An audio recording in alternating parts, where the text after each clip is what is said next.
کہ شب قدر کی کیا فضیلت ہے۔ شب قدر یاد رکھیے رمضان کی سب سے بڑی فضیلت میں سے ایک فضیلت ہے، جیسے کہ روزوں کا اللہ نے اس میں انتخاب کرنا اس مہینے کے لیے، روزے والی عبادت کا، قرآن کا نزول ہونا۔ اگر تیسری کوئی بڑی فضیلت، اگر ویسے تو کئی فضائل ہم دیکھ چکے، لیکن تیسری اگر کوئی بڑی فضیلت آرڈر میں اگر لیں تو یہ ہے جو ہے شب قدر کا اس مہینے میں آنا۔ تو یہ ایک بہت بڑی فضیلت یاد رکھیے، اور اللہ رب العزت نے اس فضیلت کا اظہار اپنی کتاب میں کیا، اور پورا ایک سورہ اس کے لیے منتخب کیا جو کہ سورہ نمبر 97 سورۃ القدر، اور فرمایا کہ ہم نے اس قرآن کو لیلۃ القدر میں نازل کیا۔ وما ادراک ما لیلۃ القدر، کہ تمہیں کیا چیز سمجھائے لیلۃ القدر کیا ہے۔ لیلۃ القدر خیر من الف شہر، لیلۃ القدر 1000 مہینوں سے افضل ہے۔ اور اس کی ایک اور خصوصیت، اس میں اترتے اس رات فرشتے اور جبرائیل، ٹھیک ہے، اور اللہ کے حکم سے فرشتے اور جبرائیل اترتے، سلام ہی حتی مطلع الفجر، اور صبح ہونے تک، فجر تک سلامتی ہی سلامتی اس رات۔ تو سورۃ القدر میں اللہ رب العزت نے اس رات کی فضیلت خود بیان کر دی، بلکہ یہ اتنی اللہ کو پسندیدہ رات ہے کہ اللہ رب العزت نے اپنے آخری کلام قرآن کو اسی رات میں اتارنا شروع کیا۔ اور جو قرآن کی آیت ہے کہ ہم نے قرآن کو لیلۃ القدر میں نازل کیا، تو علماء اس کی تفسیر کرتے اور کہتے ہیں کہ قرآن لوح محفوظ سے بیت العزہ نامی ایک مقام ہے جو پہلے آسمان پہ ہے، اس میں لیلۃ القدر میں پورا مکمل اترا، اور اسی رات قرآن کی پہلی 5 آیتیں سورہ الق سورہ نمبر 96 آیت نمبر 1 سے لے کر 5، اسی رات وہ بھی نیچے اتری، مطلب 7ویں آسمان سے پہلے پر آیا پورا، اور اس کے بعد پہلی 5 آیتیں بھی اسی رات جبرائیل علیہ السلام لے کر نبی اکرم صلی اللہ علیہ وسلم کے پاس آئے۔ تو اس رات کی فضیلت آپ دیکھیے، اس کی قدر اور منزلت دیکھیے، اس کی اہمیت دیکھیے کہ اللہ رب العزت نے اپنی آخری کتاب کو نازل کرنے کے لیے اس رات کو چنا، اور نبی اکرم صلی اللہ علیہ وسلم پر اسی رات جبرائیل علیہ السلام آئے اور پہلی وحی لے کر آئے، اور وہ ہے سورہ الق کی پہلی 5 آیت۔ لیکن یہ بڑی تعجب کی بات ہے، جس رات کو اللہ رب العزت نے 1000 مہینوں سے افضل کہا، اگر 1000 مہینے کو تبدیل کر لیا جائے سالوں میں، اور ایگزامپل مثال کے طور پر، تو 1000 منتھس کو اگر ہم کنورٹ کر دیں ایئرس کے اندر، تو یہ ہوتا ہے 83.4 ایئرس، مطلب 83 سال اور 4 مہینے۔ تو گویا 83 سال اور 4 مہینے کے برابر ہے اس ایک رات کی عبادت، الحمدللہ۔ اور رات ایک انسان کی ساری پوری زندگی میں ہو سکتا نہ ملے، ہو سکتا وہ بھی کم ہو، 80 سال 80 سال 60 سال 70 سال جی آج کے دور میں عمر چل جی 80 سال سے زائد 83 سال 4 مہینے کی عبادت کا ثواب ملتا ہے۔ مفسرین اس تعلق سے لکھتے ہیں کہ جو اللہ نے کہا کہ جو شب قدر ہے یہ 1000 مہینوں سے بہتر ہے، الف شہر کا 1000 مہینوں سے بہتر ہے، تو وہ کہتے ہیں یہ اللہ رب العزت نے مثال کے طور پہ کہا، ہزاروں ہزار مہینوں سے رات بہتر ہے، سمجھانے کے لیے ہم کو کہا 1000 مہینوں سے افضل ہے۔ اب اندازہ لگائیے 83 سال 4 مہینے کی ایک عبادت ہے، صرف ایک رات جاگنا، رات شروع ہوتی مغرب سے ختم ہوتی فجر پر، ٹھیک ہے؟ تو اگر اس کو ہم نے پا لیا اور مغرب سے لے کر فجر تک اللہ کی عبادت کر لی جو کرنا چاہیے اس رات کے اندر، تو گویا ہم نے کیا کیا، 83 سال 4 مہینے کی عبادت کر لی۔ اور میں سمجھتا ہوں شاید اتنی عمریں ہر شخص کو ملے بھی نہ کہ وہ 80 83 سال جیے۔ اور تو اور یہ صرف ایک رات کی بات ہو رہی ہے، اور انسان اپنی زندگی میں اگر بالغ 10 سال میں ہو رہا ہے اور اس کے بعد 40 سال مطلب 30 سال اور جی رہا ہے، ٹوٹل عمر 40 سال پا رہا ہے، تو وہ اپنی زندگی میں رات 30 مرتبہ پا رہا ہے۔ اور اگر 50 سال کی زندگی پا رہا ہے تو یہ رات اپنی زندگی میں 40 مرتبہ پا رہا ہے، اور اگر 60 سال کی زندگی پا رہا ہے تو یہ رات اپنی زندگی 50 بار پا رہا ہے، اور اگر اسی طرح 70 یا 80 سال کی زندگی جی رہا ہے تو 80 سال کے اندر 70 بار راتیں پا رہا ہے۔ اور اس رات کے دیے جانے کے پیچھے ایک حکمت بھی علماء یہی بیان کرتے ہیں، کچھ مفسرین لکھتے ہیں اس کی حکمت یہ تھی، واقع یوں تھا کہ کچھ صحابہ آئے اور کہا اللہ کے رسول صلی اللہ علیہ وسلم، کچھ امتوں کی اور کچھ واقعات ہمارے سامنے ایسے آ رہے ہیں جن میں اتنی لمبی لمبی عمروں کے تذکرے آ رہے ہیں پچھلی امتوں کے، اور اتنی لمبی لمبی ایج اللہ نے عمریں ان کو دی تھی، ہم لوگ تو ان کے مقابلے میں خود آپ نے فرمایا کہ 60 سے 70 سال کے بیچ کی عمریں ہماری ہوں گی، تو پھر ہم کیسے ان کے برابر عبادت میں پہنچیں گے جبکہ وہ اتنی لمبی عمریں پا کر گئے ہیں؟ جیسے مثال کے طور پر نوح علیہ السلام نے 1000 کو 50 کم 950 سال اپنی قوم کو دعوت دی. تو 950 سال تو آپ کی زندگی ہوئی ہی کسی بھی حال میں. اس کے علاوہ اور کتنی تھی؟ تو یہ وہ پیریڈ ہے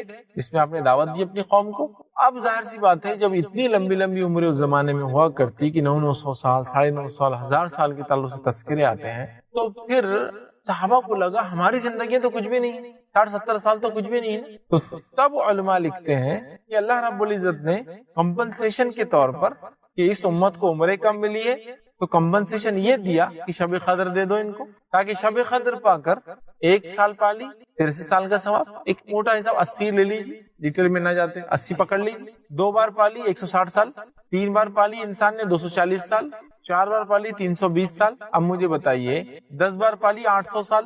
800 سال کی زندگی کیا ملنے والی ہے کیا ہم کو؟ نہیں. اور 20 راتیں پالی 1600 سال. یہ تو ہم ایک دم رفلی کر رہے ہیں، یہ تو 83 سال 4 مہینے کو کریں گے تو وہ تو زیادہ ہو جائیں گے. اور اس طرح 30 راتیں پالی تو 2400 سال. مطلب آپ صرف ثواب کو سوچئے، اتنی کم عمر میں بھی ہم اپنی عمر کو کم پاتے ہوئے بھی عبادت کو ملٹیپل ٹائمز کر سکتے ہیں. اور ہر سال شب قدر کو پا کر اپنی عمر تو کم ہوں گی لیکن اس سے کئی درجے زیادہ اجر اور ثواب اللہ تعالیٰ سے اس رات میں ہم پا سکتے ہیں.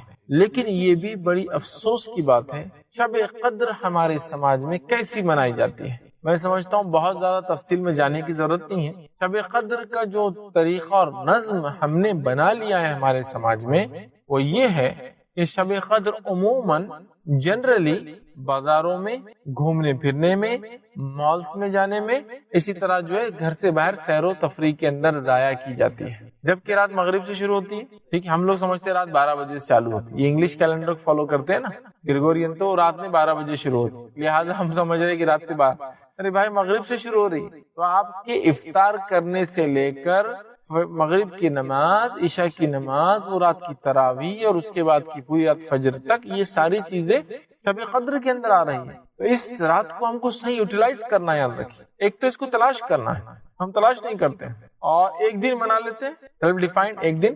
اور اس کے بھی منانے کا طریقہ یہ کہ رات میں پہلے تو تیاریاں ہوتی ہیں، یہ آج شب قدر ہے.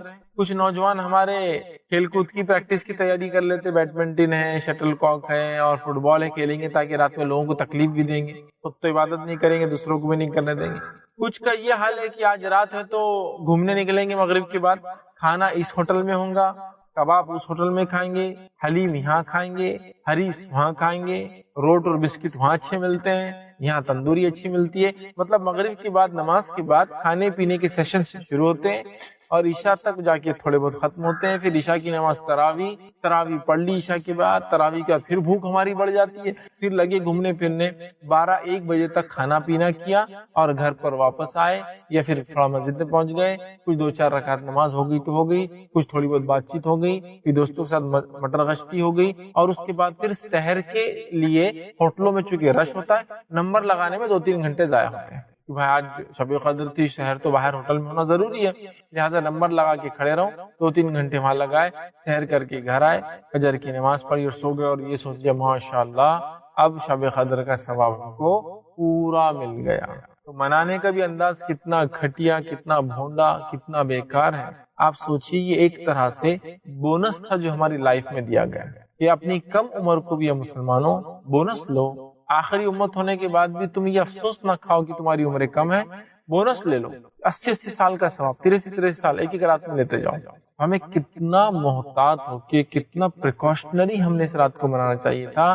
بلکہ ہم نے تو صحت ہر چیز کا خیال رکھنا تھا کہ یہ رات مجھ سے نہ چھوٹے، کسی بھی حال میں نہ چھوٹے، اور اس کو پا کر اپنی لائف کو میں چینج کر لوں، رب کو راضی کر لوں، 80 سال کی عبادت کا فائدہ اٹھا لوں، اپنی مغفرت کا سامان جمع کر لوں، تلاوت قرآن کر لوں، ذکر و اذکار کر لوں، اور اس رات کے اندر جو ہے نمازیں کر لوں، مطلب قیام اللیل، تراویح، تہجد، جو بھی بولیے آپ، نمازیں پڑھ لوں، رب کو راضی کروں. یہ سب تو درکنار، اور یہ ہو رہا ہے. عورتوں کا حال بھی کچھ اسی طرح ہے. گھروں کے عورتوں کا حال یہ ہے کہ ٹی وی کے سامنے بیٹھے ہیں، اللہ رحم کرے، مرد بھی دیکھتے ہیں لیکن عورتیں زیادہ دیکھ رہی ہیں. اب شب قدر ہے تو کچھ اسلامی پروگرام اور ڈرامے دیکھنا بھی تو ضروری ہے آج رات. اس کے بعد پھر کھانے پینے کی تیاری، سحر میں کیا کھائیں گے اس کی تیاری. کچھ لوگ تو شب قدر کو اس لیے جاگتے ہیں کہ وہ عید کی شرخرمے کی اور میٹھے جو پکوان بنتے ہیں اس کی تیاریاں کر رہے ہیں، بادام بھگا رہے ہیں، کاجو کاٹ رہے ہیں، کیوں شب قدر ہے نا، تو شب قدر میں شاید شرخرمے کا سامان بنے گا تو اس کا ثواب بھی 80 سال کی شرخرمے کا ملے گا، ایسا سوچ کے شاید میٹھے کی تیاریاں ہو رہی ہے، سیویاں ڈالی جا رہی ہے، میٹھے بن رہے ہیں، اس کی پریپریشن ہو رہی ہے۔ کچھ عورتیں سوچتی کہ چلو شب قدر دی گئی تو فائدہ اٹھا لے، کپڑوں میں برکت ہو جائیں گی شاید، تو مالس میں گھوم رہے ہیں، کپڑے خریدنے کے لیے جا رہے ہیں، ہاں، اور کہیں کے راتوں کو، مطلب شب قدر 27 کو ایک تو منائی جاتی ہے عام طور سے، پھر 27، 28، 29۔ یہ بات میں آپ سے پوچھنے والا ہوں انشاءاللہ جی کہ شب قدر کیا 27 رات کو ہے؟ تو یہ بھی دیکھیے کہ میں جو بتا رہا تھا یہ بھی ایک بہت بڑی غلط فہمی ہے کہ ہم 27 کو طے کرتے ہیں اور 27، 28، 29 بازاروں میں گھومنے میں لگاتے ہیں۔ اب سوال یہ کیا یہ 27 ہی شب قدر ہے؟ کیا اس کو وہ کرنا ہے؟ تو یاد رکھ لیجیے، میری بات کو غور سے سنیے، 27 ہی شب قدر نہیں ہے، 27 بھی شب قدر ہو سکتی ہے۔ مطلب یہ ہوا کہ 27 بھی کچھ اور راتیں بھی ہیں جو شب قدر ہو سکتی ہے، 27 بھی ہو سکتی ہے، لیکن 27 ہی نہیں ہے۔ یاد رکھیں، ہمارے پاس بر صغیر میں، انڈیا میں، پاکستان وغیرہ میں یہ طے کر لیا ہم نے کہ 27 ہی شب قدر ہے، جبکہ 27 بھی شب قدر ہو سکتی ہے۔ تو شب قدر کون سی رات ہے پھر؟ تو آئیے نبی اکرم صلی اللہ علیہ وسلم کو شب قدر کی تاریخ بتائی گئی، سورہ قدر کی تفسیر ابن کثیر میں آپ دیکھ لیجیے۔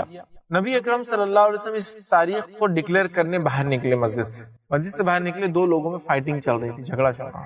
جب ان کی فائٹنگ ختم ہوئی، چھڑایا گیا، آپ صلی اللہ علیہ وسلم فرمایا مجھے شب قدر کی تاریخ بتا دی گئی تھی، لیکن اس جھگڑے کی وجہ سے وہ تاریخ مجھ سے بھلا دی گئی، اب اس کو تم تلاش کرو۔ ٹھیک ہے، پھر صحابہ نے آپ صلی اللہ علیہ وسلم نے بیان کیا تلاش کرو۔ صحابہ نے کہا ہم کیا پوری سال میں کیسے تلاش کریں، کون سی تاریخ؟ پھر کہا اسے رمضان میں تلاش کرو، پھر کہا رمضان کے آخری عشرے میں تلاش کرو، اور پھر کہا رمضان کے آخری عشرے کی طاق راتوں میں، آڈ نائٹس میں تلاش کرو۔ تو شب قدر جس میں قرآن نازل ہوا تھا، یہ کون سی رات ہے؟ اب ہم کو ڈھونڈنا ہے۔ وہ 21 کی رات بھی ہو سکتی ہے، وہ 23 کی رات بھی ہو سکتی ہے، وہ 25 کی رات بھی ہو سکتی ہے، وہ 27 کی رات بھی ہو سکتی ہے، اور وہ 29 کی رات بھی ہو سکتی ہے۔ 5 راتوں میں سے کوئی ایک رات ہے شب قدر، تو شب قدر کو صرف 27 کو منانا ایک بہت بڑی غلط فہمی اور ایک بہت بڑے ثواب کو ضائع کرنے کا ذریعہ بن جائیں گے، یاد رکھیے۔ تو یہ 5 راتوں میں سے کوئی ایک رات ہو سکتی ہے، یاد رکھیے، یہ بات واضح ہے۔ لیکن ہم نے ایک تو پہلے تو طے کر لیا کہ 27 ہی ہے، اس کے بعد اس کو 27 کو کیسے جاگ کر مناتے ہیں میں نے آپ کو طریقہ بھی بتا دیا اس سے پہلے۔ مطلب یہ آخر کیا؟ دیکھیے، اصل نبی اکرم صلی اللہ علیہ وسلم نے کچھ صحابہ کو کچھ باتیں بتائی تھی، یہ ہو سکتی ہے، یہ ہو سکتی ہے، یہ علامت ہو سکتی ہے، تو کچھ صحابہ کے ساتھ 27 کو علامت ہوئی، کچھ کے ساتھ 21 کو علامت ہوئی، سمجھ رہے آپ؟ لیکن ہمارے پاس 27 کو بڑا مضبوطی سے پکڑ لیا گیا ہے، حالانکہ ایک علامت 21 کی بھی بڑی واضح ہے۔ ایک صحابی کو آپ صلی اللہ علیہ وسلم فرمایا جب تم قدر جس رات ہوں گی اس روز بارش ہوں گی، اور وہ کہتے اس رات میں مسجد نبوی میں نماز پڑھ رہا تھا، اور چونکہ مسجد نبوی کھجور کے پتے ڈالے ہوئے تھے، پانی ٹپکا، اور جہاں میں سجدہ کر رہا تھا وہاں نمی آ گئی، مطلب گیلا پن آ گیا۔ تو 21 کی رات بھی ہو سکتی ہے، 25 بھی ہو سکتی ہے، 23 بھی ہو سکتی ہے، 27 بھی، 29 بھی، لیکن ہمارے پاس نہ جانے کیوں 27 کو بڑا مضبوطی سے پکڑ لیا گیا ہے اور ڈکلیئر کر دیا گیا ہے شب قدر، مطلب نون۔ یہاں صحابہ پوری زندگی آخری عشرے میں اس رات کو تلاش کر رہے ہیں، اور ہم انڈینس یہ کہہ رہے ہیں الحمدللہ ہم کو 27 دے دی گئی، اب آپ جو ہے جا کر ڈھونڈتے رہیے، ہم کو پتا چل گیا۔ تعجب، امیزنگ، مطلب جبرائیل علیہ السلام ظاہر سی بات ہے آپ کو وہی لاتے تھے اور بتاتے تھے، آپ نے بتا دیا آخری عشرے میں تلاش کرو، اب آخری عشرے میں تلاش کرو اور ہم کہہ رہے نہیں ہم کو پتا چل گیا، تو کیا نبی اکرم صلی اللہ علیہ وسلم نے ہم کو نہیں بتایا اور ہم کو بعد میں پتا چل گیا؟ یہ بولنا چاہ رہے ہیں ہم لوگ؟ قطعاً نہیں ہو سکتا ہے۔ نبی اکرم صلی اللہ علیہ وسلم نے جب یہ کہا کہ آخری عشرے کی طاق رات میں تلاش کرو، تو پھر یہ کون ہوتا ہے 27 کو ڈکلیئر کرنے والا؟ 27 بھی ہو سکتی ہے لیکن 27 ہی نہیں ہے، اس بات کو بھی ہمیں سمجھنا ہے۔ تو لہٰذا ہمیں کیا کرنا ہے؟ تلاش کرنا ہے 5 راتوں میں سے ایک رات، گویا 5 راتوں کو جاگنا ہے اور 5 راتوں کو مغرب سے لے کر فجر تک عبادت کرنا ہے، تاکہ ہمارا رب ہم سے راضی ہو جائے، اور تاکہ انشاءاللہ العزیز ہمیں جو ہے 1000 مہینوں سے افضل جو رات کو کہا گیا، 1000 مہینوں سے زیادہ عبادت کرنے کا ثواب اور اجر ملے، یہ بات کے لیے ہم کو بہت کوشش کرنی ہوگی، یاد رکھیں۔ تو یہ رات کو ہم معمولی سمجھ کر ضائع نہ کر دے، یاد رکھیں، بلکہ اس کی پریپریشن کرے، تیاری کرے اور اس کو تلاش کرے۔ 5 میں سے وہ کون سی رات ہے، 5 کو جاگے انشاءاللہ جی۔ جب انسان 5 کو جاگ لیں گا تو شور ہے 5 میں سے کوئی ایک شب قدر تھی۔ اور کچھ علماء نے لکھا شب قدر کی جو علامت حدیث میں بتائی گئی، ہو سکتا ہے ایک رات اس دن آئے، لیکن ہو سکتا ہے اگلے سال وہ شب قدر اراؤنڈ دوسرے اس میں چلے جائے، ہو سکتا ہے نا۔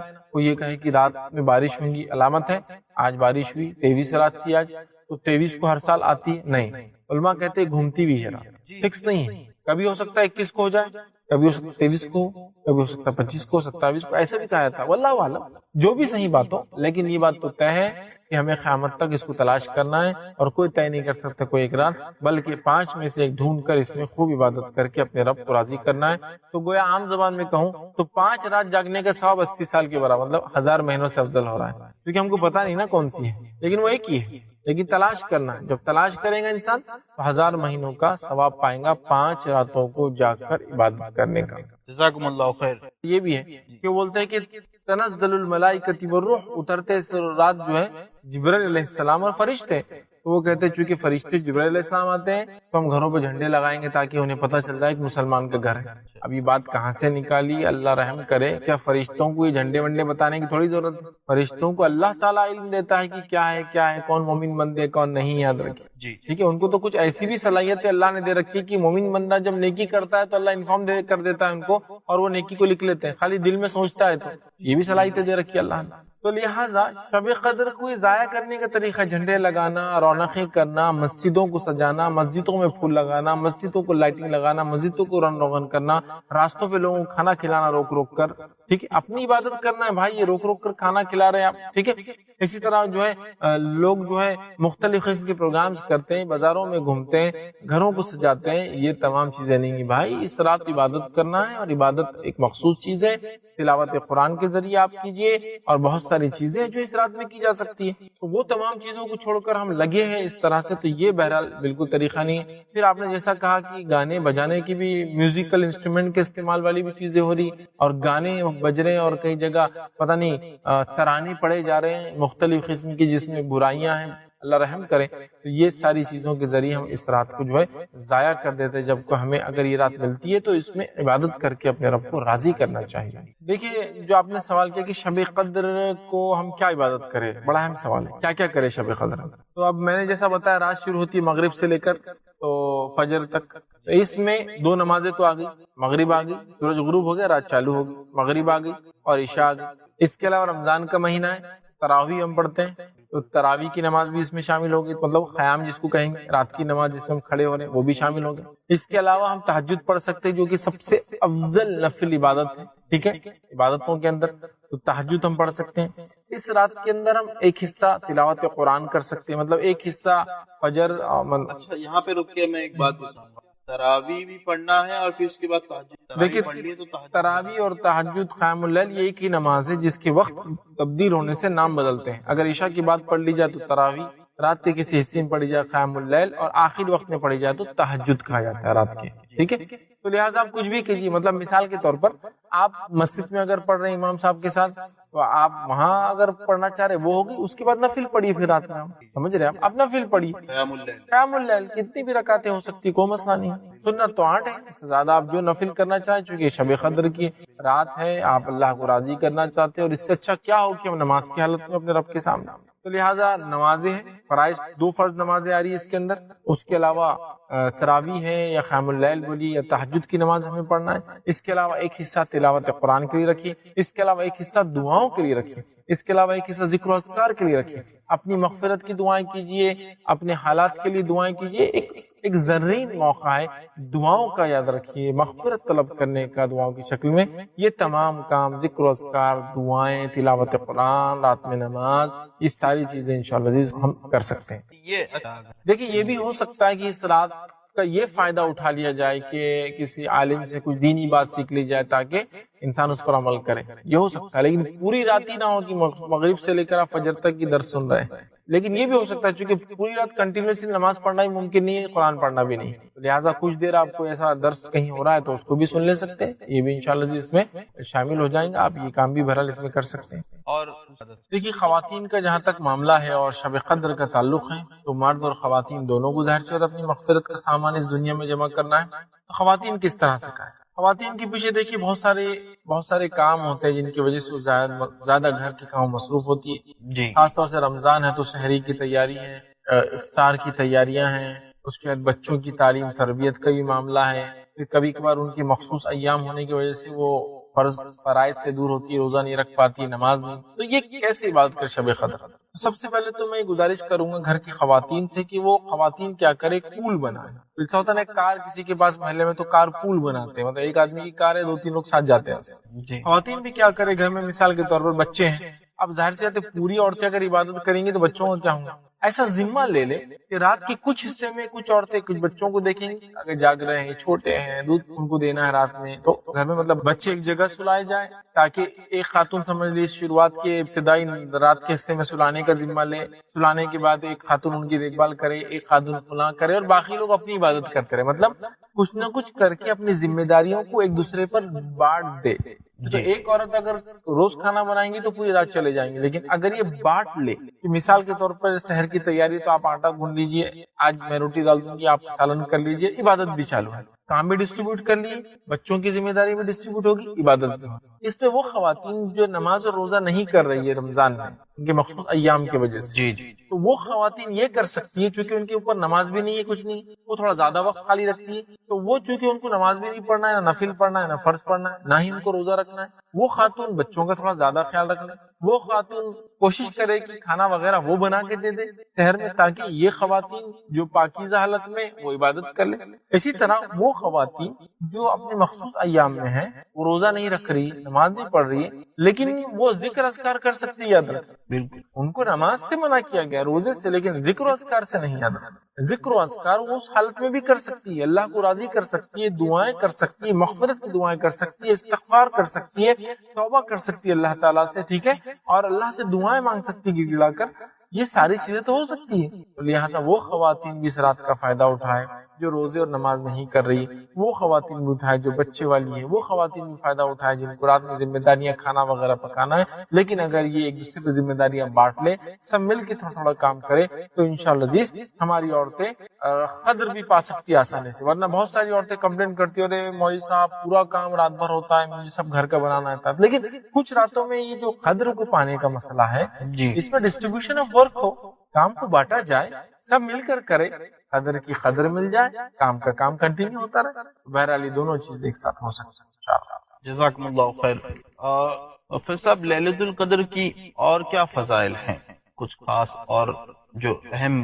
جی جی دیکھیے ليلة القدر کے تو جو فضائل آتے ہیں ان میں سے ایک فضیلت یہ بھی ہے، میں آپ کے سامنے جو حدیث رکھتا ہوں، نبی اکرم صلی اللہ علیہ وسلم کی ایک روایت ہے، آپ نے فرمایا اور کہا، جو متفق علیہ صحیح بخاری و صحیح مسلم کی حدیث ہے، آپ نے فرمایا، ابو ہریرہ رضی اللہ عنہ حدیث کے راوی وہ کہتے ہیں، رسول اکرم صلی اللہ علیہ وسلم نے فرمایا، جس نے ليلة القدر میں ایمان کے ساتھ ثواب کی نیت سے قیام کیا، بالکل دو باتیں آئی، جس نے ليلة القدر میں ایمان کے ساتھ ثواب کی نیت سے قیام کیا، مطلب ليلة القدر میں نماز پڑھنا، نفل رات کی نماز پڑھنے کی کیا فضیلت ہے؟ تو آپ نے فرمایا جس نے ليلة القدر میں ایمان کے ساتھ ثواب کی نیت سے قیام کیا، غفر له ما تقدمت من ذنبک، اس کے پچھلے تمام گناہ معاف ہو جاتے ہیں، سبحان اللہ، یہ اس کی فضیلت ہے، اس کے پچھلے تمام گناہ معاف ہو جاتے ہیں جس نے قیام اللیل مطلب رات کی نماز پڑھی شب قدر میں، اس کے پچھلے سارے گناہ معاف ہو جاتے ہیں۔ تو یہ کتنی بڑی فضیلت ہے کہ جو شب قدر کو پا کر اس میں رات میں قیام کرے، نماز پڑھے، اس کے پچھلے گناہ معاف ہو جاتے ہیں۔ تو اس سے پتہ چلا کہ شب قدر میں قیام کرنا یہ خاص عبادت ہے، جس کا نتیجہ یہ ہے کہ اگر قدر پا لی، قیام کر لیا، رات کی نماز پڑھ لی، تو اللہ رب العزت پچھلے سارے گناہوں کو معاف کر دیتا ہے، میں سمجھتا ہوں کتنی بڑی بات ہے. ایک تو 1000 مہینوں کی عبادت کا ثواب، پھر پچھلے سارے گناہ کی معافی کا ثواب. اس سے بڑا، اس سے گولڈن، اس سے اچھا آفر میں سمجھتا ہوں ہو ہی نہیں سکتا. پچھلے معاف کرا لو اور آنے والے 1000 مہینوں کا ثواب بھی پا لو. الحمدللہ، ڈبل آفر. بالکل. شب قدر کو پانا ہے، خاص طور سے نماز پڑھنا ہے، قیام کرنا ہے، تو پچھلے سارے گناہ معاف ہوتے ہیں. لیکن کنڈیشن شب قدر ہو، ایمان کے ساتھ ہو، اور اس نیت سے انسان جو ہے خالص نیت کے ساتھ، کیا فرمایا، ثواب کی نیت سے قیام کرے. آپ نے بتایا پچھلے گناہ معاف ہو جائے، تو پچھلے گناہ معاف ہونے سے مراد کیا ہے؟ کیا سارے گناہ معاف ہو جاتے ہیں یا صغیرہ گناہ معاف ہوتے ہیں، کبیرہ گناہ باقی رہتے ہیں؟ دیکھیے، کبیرہ گناہ تو بغیر توبہ کے معافی نہیں ہوتے ہیں، یہ صغائر ہے. اچھا، صغیرہ ہی ہوتے ہیں. جیسا کہ ایک وضو سے دوسرے وضو کے بیچ میں وضو گناہ ختم کر دیتا ہے، ایک نماز سے دوسری نماز کے بیچ کے گناہ ختم ہو جاتے ہیں. 9 ذی الحجہ کا روزہ رکھے، اس کے جو ہے 2 سال کے گناہ معاف ہو جاتے ہیں. جو محرم کے 2 روزے رکھے، 9 10 یا 10 11 کا، اس کے 1 سال کے گناہ معاف ہوتے ہیں. یہ تمام باتیں جو آتی ہے یہ صغائر کے تعلق سے ہوتی ہے. صغیرہ گناہ چھوٹے گناہ، لیکن کبائر جو ہوتے بغیر توبہ کے معاف نہیں ہوتے. لہٰذا اس سے مراد صغیرہ گناہ تو پچھلے سارے صغائر ہمارے ختم ہو سکتے ہیں اس عمل کی وجہ سے. اللہ عالم سوا. علماء کے اس میں اور بھی اقوال ہے، لیکن جو صحیح وہ یہی بات ہے کہ پچھلے سارے چھوٹے گناہ انشاءاللہ ہمارے اس میں معاف ہوتا ہے. جزاکم اللہ خیر. فیض صاحب، لیلۃ القدر میں کیا کوئی ایسی کوئی خاص دعا اللہ کے رسول صلی اللہ علیہ وسلم نے ہمیں بتائی ہے جو ہمیں پڑھنی چاہیے؟ شب قدر میں دعا کے تعلق سے ایک روایت اس طرح سے آتی ہے، یہ جامع ترمذی کی روایت ہے. مائی عائشہ رضی اللہ عنہا فرماتی اور کہتی ہے کہ نبی اکرم صلی اللہ علیہ وسلم سے انہوں نے سوال کیا کہ اگر میں شب قدر پا لوں تو کون سی دعا پڑھوں؟ تو نبی اکرم صلی اللہ علیہ وسلم فرمایا اور کہا کہ تم یہ کہو، اور دعا کے الفاظ یہ، اللہم انک عفو، یا اللہ تو معاف کرنے والا ہے. اللہم انک عفو تحب العفو فاعف عنی، اے اللہ تو معافی کو پسند کرنے والا ہے، معاف کرنے والا ہے اور معافی کو پسند کرتا ہے، اور میرے گناہوں کو تو معاف کر. یہ دعا سکھائی، اللہم انک عفو تحب العفو فاعف عنی، اے اللہ تو معاف کرنے والا ہے، معافی کو پسند کرتا ہے، لہٰذا مجھے معاف کر دے. یہ خاص دعا نبی اکرم صلی اللہ علیہ وسلم نے سکھائی کہ اگر کوئی شخص شب قدر پائے، اس دعا کو وہ ضرور بھی ضرور پڑھے تاکہ ہمارے گناہ معاف ہو جائے. جزاکم اللہ خیر. اس دعا کے الفاظ سے تو ایسا لگتا ہے کہ یہ سب سے بڑی مغفرت والی رات ہے. اس کے الفاظ میں ہر لفظ میں معافی کا ہی لفظ ہے. یا اللہ تو معاف کرنے والا ہے، معافی کو پسند کرتا ہے، لہٰذا مجھے معاف کر دے. ظاہر سی بات ہے یہ رات اپنی مغفرت کی بھی ہم بنا سکتے ہیں، اور یہ دعا ہم کر رہے ہیں. یہ دعا خود بتا رہی ہے کہ اس رات میں ہم اللہ سے دعا کر کے مغفرت بھی طلب کر سکتے ہیں. بالکل. جزاکم اللہ خیر. عورتوں کے تعلق سے آپ نے بتایا کہ وہ کس طرح اس رات کی عبادت کریں، کس طرح اپنے کام کو. جاب کرتے ہیں، کام کرتے ہیں کسی کے پاس، وہ کوشش یہ کرے کہ اپنا روٹین چینج کر دیں. فار ایگزامپل وہ رات میں سوتے ہیں، صبح جاب کو جاتے ہیں، ٹھیک ہے، کوشش یہ کرے کہ رات میں جتنا ہو سکتے جاگے، تھوڑا کم سوئے، صبح اٹھ کے جاب کر کے آئے، اور جاب کے بعد پھر اپنی نیند کو پوری کر لیں. ایک طریقہ یہ ہو سکتا ہے. پوری رات جاگ کر تو کوئی جاب نہیں کر سکتے، یہ بات اپنی جگہ طے ہے، لیکن اگر روٹین ہی پورا چینج کر دیا جائے تو یہ ہو سکتا ہے. مطلب ہے کہ انسان ظہر کے بعد سے یا سویا اثر تک اثر پڑے، پھر اس کے بعد سویا مغرب، پھر اس کے بعد پھر جاگے، پھر رات بھر عبادت کرے، پھر صبح ڈیوٹی کرے، چینج. دوسرا یہ ہو سکتا ہے جن لوگوں کو سہولت ہے، میں کہتا ہوں چھٹی لے لیجیے 5 دن. لوگ پتہ نہیں بیماریوں کے بہانہ کر کے جھوٹی چھٹیاں لیتے ہیں. یہ تو موقع ہے چھٹی لینے کا. آپ اپنے باس کو کہہ دیں کہ باس میں ہر سال رمضان کے آخری اشرے میں 5 چھٹیاں لوں گا. میری جو ایئرلی جو ہوتی ہے، کچھ لوگوں کی ایئرلی لیوز ہوتی ہے جو لیپس ہو جاتی ہے، مطلب ہر مہینے 2 چھٹیاں ہوتی ہے، ایک ہوتی ہے نہیں لیے تو وہ سال بھر جمع ہو جاتی ہے، پھر ختم ہو جاتی ہے. رمضان میں لے مجھے 5 چھٹیاں مجھے لینا ہے، اس لیے کہ مجھے شب قدر کو ضائع نہیں کرنا ہے، اور چھٹی میں لے سکتا ہوں، مجھے سہولت. یہ کام کریں. کچھ لوگ ایڈجسٹمنٹ کریں، مطلب کچھ نہ کچھ ایسا ایڈجسٹمنٹ کرے کہ رات بھی جاگ لے، دن میں کام بھی ہو جائے. لیکن ایسا کوئی شخص ہے جو رات بھر، اس کو اب سوال ہی نہیں آتا کہ وہ رات میں جاگے اور دن میں کام بھی کرے، ممکن نہیں ہے. تو ایسے لوگوں کے لیے بھی کچھ باتیں ہیں، میں آپ کے سامنے رکھتا ہوں، کچھ حدیثیں آپ کے سامنے رکھتا ہوں کہ ایسے لوگ کس چیز کا فائدہ اٹھا سکتے ہیں. جی. اور دیکھیے، جاگنا تو چاہیے رمضان میں آخری عشرے میں، لیکن یہ بیچارے شب قدر میں جاگ کر نہیں پا سکتے ہیں، اس رات میں ثواب حاصل نہیں کر پا رہے، تو ایسے لوگوں کے لیے آئیے ایک روایت ہے جو جامع ترمذی کی حدیث ہے، اور ابو ذر غفاری رضی اللہ عنہ اس کے راوی وہ کہتے ہیں کہ رسول اکرم صلی اللہ علیہ وسلم نے فرمایا اور کہا، جس نے رمضان میں امام کے واپس ہونے تک امام کے ساتھ قیام کیا، مطلب امام نے جتنی دیر نماز پڑھی اتنی دیر نماز پڑھی، اس نے بھی امام کے ساتھ قیام کیا، یعنی نماز تراویح وغیرہ باجماعت پڑھی جب تک وہ نماز پڑھ رہا تھا، اس کے لیے ساری رات قیام کا ثواب لکھا جاتا ہے۔ الحمدللہ۔ اب کوئی انسان مجبور ہے، جاب کے بغیر کام ہو نہیں سکتا، چھٹی مل نہیں سکتی، سہولت نہیں ہے، کیا کرے؟ رات میں امام کے ساتھ مکمل قیام کرے، پھر سو جائے۔ انشاءاللہ فجر میں اٹھیں گا، فجر میں اٹھنا ضروری ہے ورنہ نہیں ملیں گا پھر ثواب۔ فجر میں اٹھ جائیں گا تو انشاءاللہ اس کو رات بھر عبادت کا ثواب ملے گا، لیکن یقیناً اتنا نہیں ملے گا جتنا جو پوری رات جاگ رہا ہے اور قیام بھی کر رہا ہے اس کو ہوگا۔ تو لوگ رات میں قیام بھی کرے، رات میں جاگ رہے، ان کو تو زیادہ ہی ہوگا، لیکن دل چھوٹا نہ کرے ایسے لوگ جو ممکن نہیں ہے، سب کوئی بیمار ہے، گھر میں نہیں جا سکتا رات بھر، صبح جانا ہے، ہاسپٹل میں رہنا ہے ان کے ساتھ، تو رات میں قیام کر لے پھر سو جائے، انشاءاللہ اس کو پوری رات اجر ملے گا۔ اسی طرح ایک اور روایت صحیح مسلم کی روایت ہے، عثمان بن عفان رضی اللہ عنہ فرماتے اور کہتے ہیں کہ رسول اللہ صلی اللہ علیہ وسلم کو انہوں نے فرماتے ہوئے سنا، جس نے عشاء کی نماز با جماعت ادا کی گویا اس نے نصف رات قیام کیا، اور جس نے عشاء با جماعت ادا کرنے کے بعد صبح کی نماز مطلب فجر کو با جماعت پڑھ لیا گویا اس نے ساری رات قیام کیا۔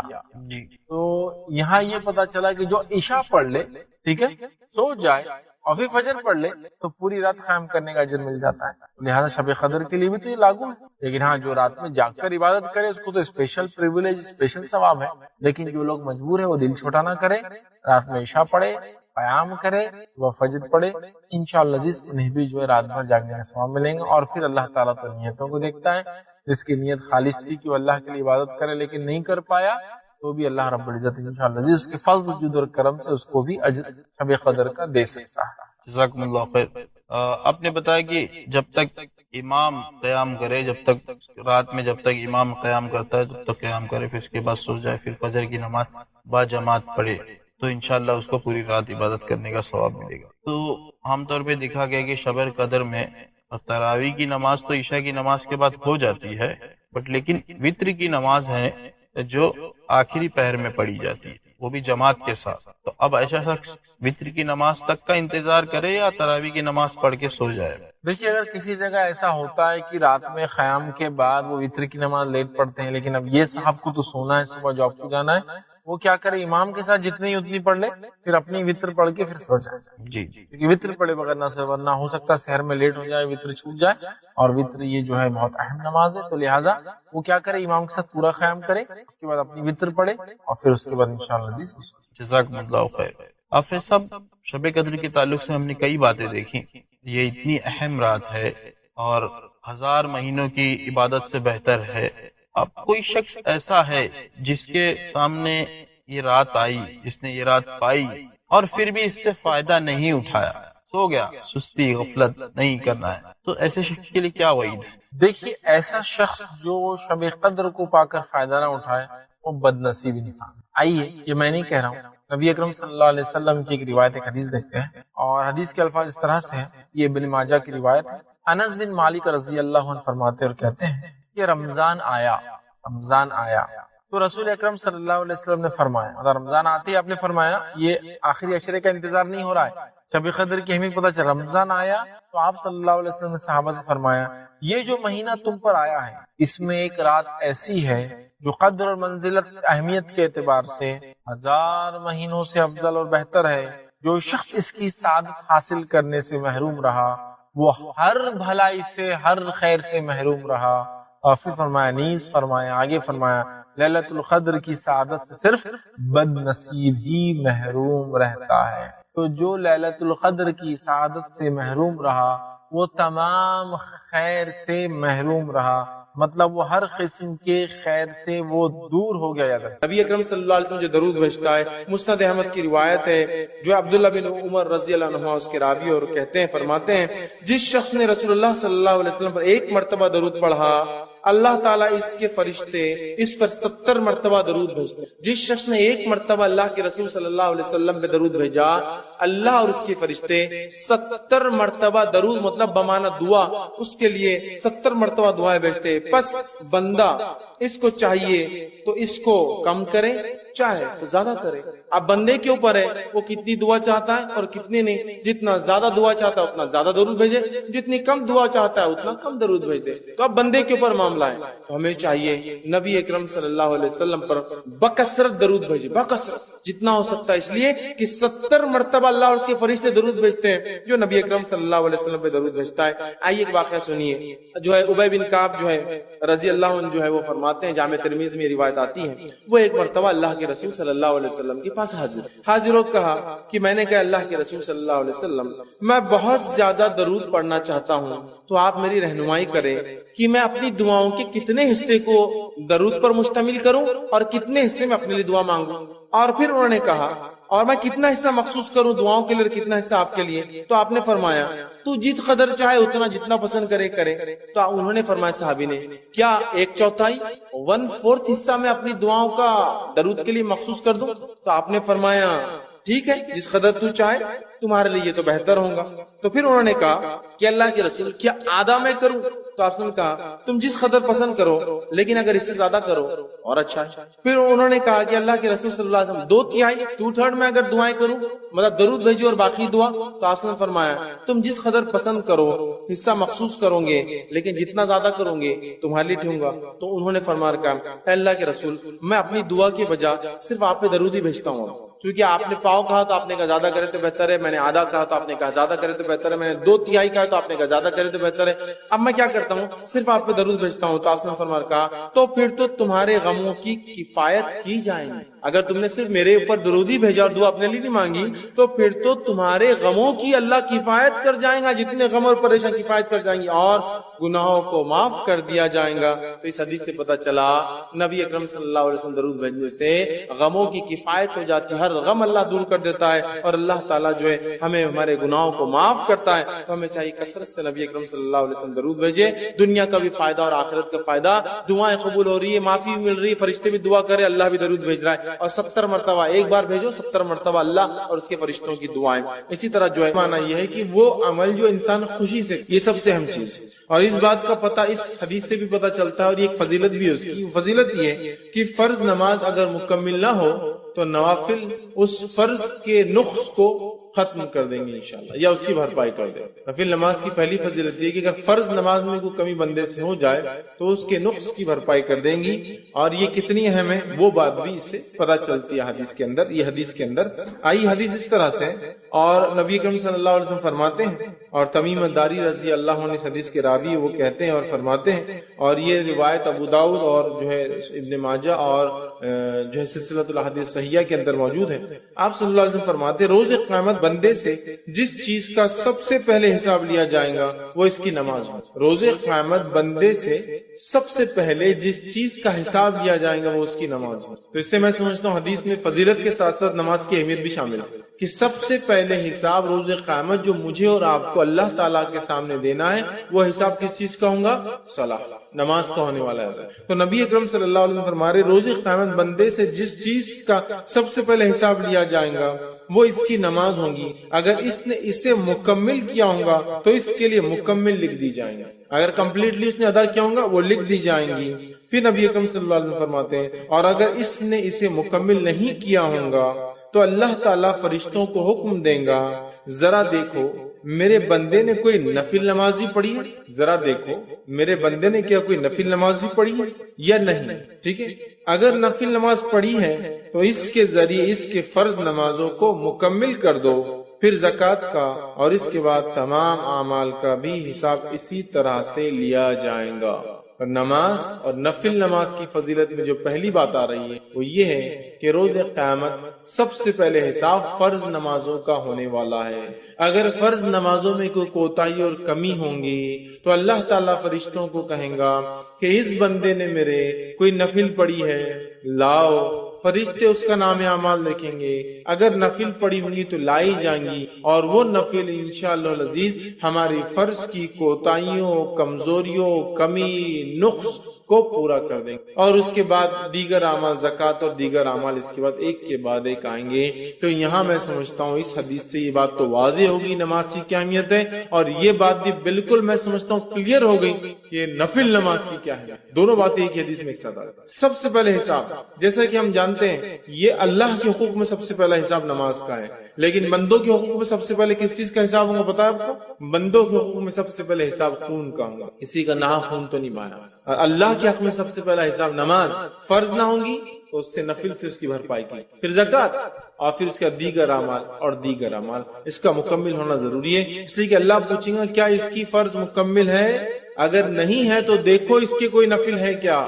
تو لہٰذا اگر نفل نماز میں اور آپ پڑھتے ہیں تو خود بخود فرض نمازوں کے نقص کو ہم پورا کر رہے ہیں ایک طرح سے. مطلب یہ نمازیں انشاءاللہ عزیز ہمارے فرض میں کوئی کمی، کوتاہی، خشوع میں، خضوع میں، قبولیت میں، یا پھر اس کی ادائیگی میں سنتوں کے چھوڑنے کی وجہ سے، یا کسی اور قسم کا نقص یا کمی یا چھوٹ گئی ہوں گی، تو انشاءاللہ العزیز یہ نفل ضرور بھی ضرور اس کی تکمیل، اس کو پورا کرنے میں انشاءاللہ سپورٹیو ہوں گی، فائدہ مند ثابت ہوں گی. حدیث میں واضح الفاظ ہے، اللہ فرمائیں گا دیکھو اس کی کوئی نفل ہے کیا اگر فرض پوری نہیں ہے، اور پھر نفل دیکھی جائیں گی تو اس کے ذریعے اس کے فرض نمازوں کی کو مکمل کر دیا جائے گا. اب فرض نمازیں کیوں مکمل نہیں؟ کئی وجوہات ہو سکتی. پڑھی نہیں سرے سے، خشوع اور خضوع نہیں تھا، کمزوری رہ گئی، پڑھی لیکن سنتوں کے مطابق، کچھ بھی ہو سکتا ہے. تو یہ نفل انشاءاللہ عزیز اس نماز کی تکمیل کے لیے ہمارے کام آئیں گی. تو اس بات کو ہم ذہن میں رکھیں اور خوب سے خوب نفل ادا کریں. اس نیت سے نہیں کہ فرض چھوٹ جائے تو وہ ہو جائیں گے، اس لیے کہ اللہ ہم سے راضی ہو.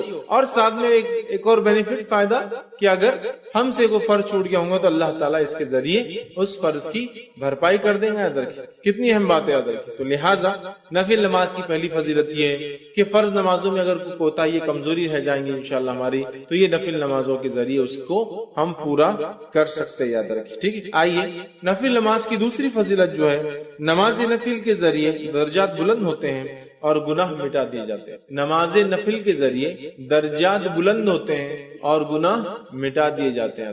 نفل نماز جو انسان پڑھتا ہے اس کے درجات بلند ہوتے ہیں اور اس کے گناہ مٹا دیے جاتے ہیں. ایک ہی حدیث میں دو فضائل آ رہے ہیں کہ نماز نفل پڑھنے سے درجات کی بلندی، گناہوں کی معافی. آئیے حدیث اس طرح سے، نبی اکرم صلی اللہ علیہ وسلم فرماتے ہیں، صوبان رضی اللہ عنہ اس کے راوی وہ کہتے ہیں کہ رسول اکرم صلی اللہ علیہ وسلم فرمایا اور کہا، ٹھیک ہے، اور یہ ابن ماجہ کی روایت ہے، تم زیادہ سے زیادہ سجدے کیا کرو، کیونکہ تم اللہ تعالیٰ کی رضا کے لیے ایک سجدہ کرو گے تو وہ اس کے بدلے تمہارے ایک درجے کو بلند کریں گا اور تمہارے ایک گناہ کو مٹا دے گا. تم اللہ کے لیے زیادہ سے زیادہ سجدے کیا کرو، اور یہاں سجدے سے مراد فرض نمازوں کے علاوہ نفل پڑھا کرو. تم زیادہ سے زیادہ سجدے کیا کرو، مطلب زیادہ سے زیادہ نفل نمازیں پڑھا کرو، اس لیے کہ جب تم زیادہ نفل نماز پڑھتے ہو تو ایک فائدہ یہ ہوتا ہے کہ اس نفل نماز کی وجہ سے ایک درجہ بلند کر دیا جاتا ہے، 1 رینک ہائر کر دیا جاتا ہے آپ کا، اور ساتھ میں ایک گناہ مٹا دیا جاتا ہے. تو نفل نماز کی فضیلت دیکھیے، ایک ہی روایت کے نعرہ ہے، 2 فائدے ہم کو ملتے ہیں. ایک درجہ بلند ہوتا ہے اور دوسرا ایک گناہ میرا اور آپ کا معاف ہو جاتا ہے. یاد رکھیے، تو جب بندہ نماز پڑھتا ہے تو ایک گناہ اس کا معاف ہو جاتا ہے، یاد رکھیے، اور ایک درجہ جو ہے بلند ہو جاتا ہے. یاد رکھیے، اور کثرت سجود، مطلب آپ جو فرما رہے رسول اللہ صلی اللہ علیہ وسلم زیادہ سجدے کرو، اس سے مراد یاد رکھیے یہ نفل نماز ہے. مطلب زیادہ سجدے مطلب زیادہ نمازیں، اور زیادہ نمازیں مطلب فرض کے علاوہ نمازیں. زیادہ سجدے مطلب زیادہ نمازیں ہم کو پڑھنا، اس بات کو ہمیں ذہن میں رکھنا ہے.